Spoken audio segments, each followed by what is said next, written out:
दोस्तों, बांग्लादेश के घटनाक्रमों को लेकर बहुत सारी टिप्पणियां आ रही हैं देश विदेश की।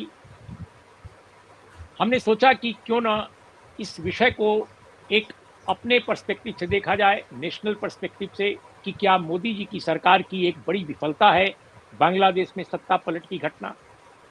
आखिर हमारी जासूसी तंत्र इतना मजबूत माना जाता है, तो क्या वो केवल अपने देश के नागरिकों की जासूसी कराता है? क्या वो बांग्लादेश में क्या होने जा रहा है, क्या घटना चक्र कहाँ घूम रहा है, क्या उसको कोई जानकारी नहीं थी?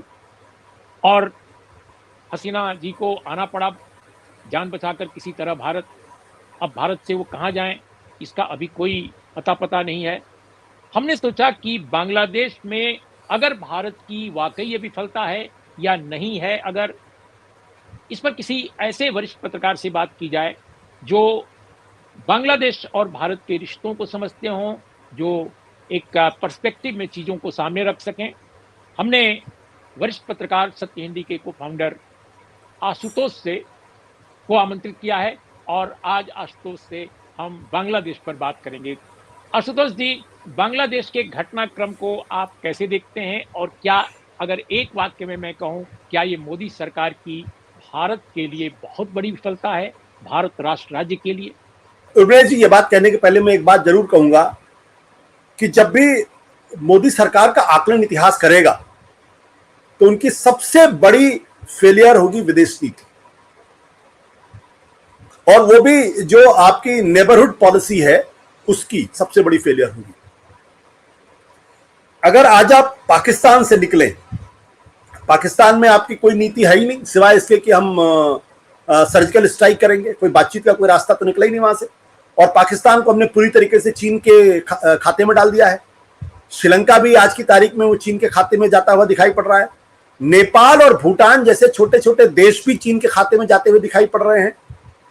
बांग्लादेश अकेला देश था जहां शेख हसीना थी, जो भारत परस्त थी और भारत की सेकुलर पॉलिटिक्स को वो अप्रिशिएट करती थी, और भारत को उनके रहते हुए नॉर्थ ईस्ट के अंदर जो आतंकवाद की समस्या थी उसको काबू पाने में काफी हद तक मदद भी मिली थी।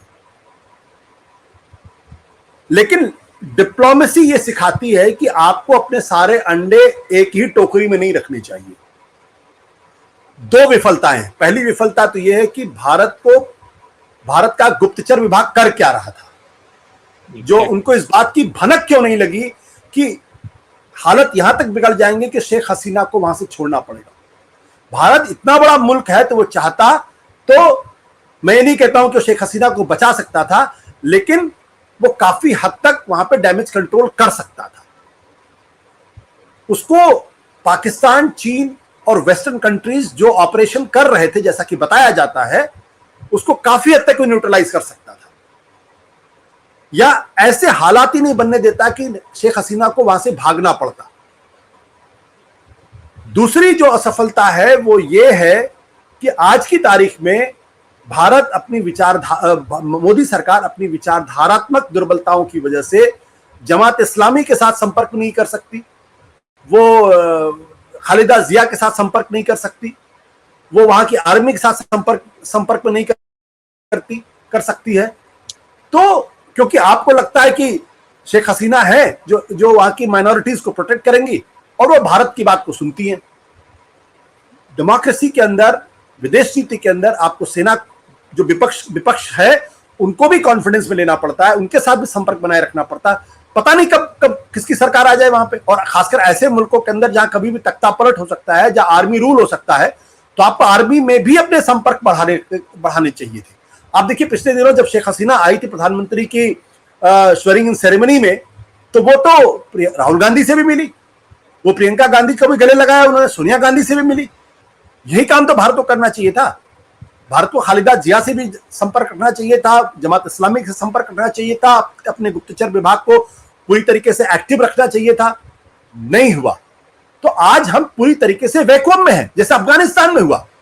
अफगानिस्तान में जब करजई की जो सरकार थी, गनी की सरकार थी, तो जब अमेरिका वहां से निकला तो हमको समझ ही में नहीं आया कि अब हम करें तो करें क्या तालिबान के साथ, क्योंकि अगर आप तालिबान के साथ जाते तो लोग आपको आरोप लगाते आप तो आतंकवादियों के साथ जा रहे हैं। तो इसलिए आपकी कोई भूमिका अफगानिस्तान में नहीं बची। तो आपकी भूमिका अफगानिस्तान में नहीं है, पाकिस्तान में नहीं है, बांग्लादेश में नहीं बची, श्रीलंका में नहीं बची, नेपाल में नहीं बची, भूटान में नहीं बची, तो आपकी विदेश नीति है क्या? और चीन आपकी सीमा के अंदर घुस के बैठा हुआ है। इसलिए मेरा मानना यह है कि विदेश नीति को कभी भी किसी भी विचारधारा का बंधक नहीं होना चाहिए। वो विशुद्ध तौर पर नेशनल इंटरेस्ट उसको गवर करने चाहिए, और भारत का नेशनल इंटरेस्ट बांग्लादेश में शेख हसीना की सरकार को बचा कर रखने में थी। और अगर वहां भारत विरोधी सेंटिमेंट अगर बना है या मजबूत हुआ है, तो उसके लिए भारत को कोशिश करनी चाहिए, मोदी सरकार कोशिश करनी चाहिए कि वो न्यूट्रलाइज हो और लोगों के अंदर ये भावना ना जाए कि भारत अपने आप को वहां इंपोज कर रहा है। कितनी बड़ी विडंबना है कि जिस भारत ने बांग्लादेश के निर्माण में इतनी बड़ी भूमिका निभाई, आज वहां भारत जो है भारत विरोधी माहौल बना हुआ है। तो कहीं ना कहीं जिम्मेदारी तो मोदी सरकार को लेनी पड़ेगी, आप इससे तो बच नहीं सकते। तो दोस्तों आज इतना ही। नमस्कार, आदाब, सत श्री अकाल।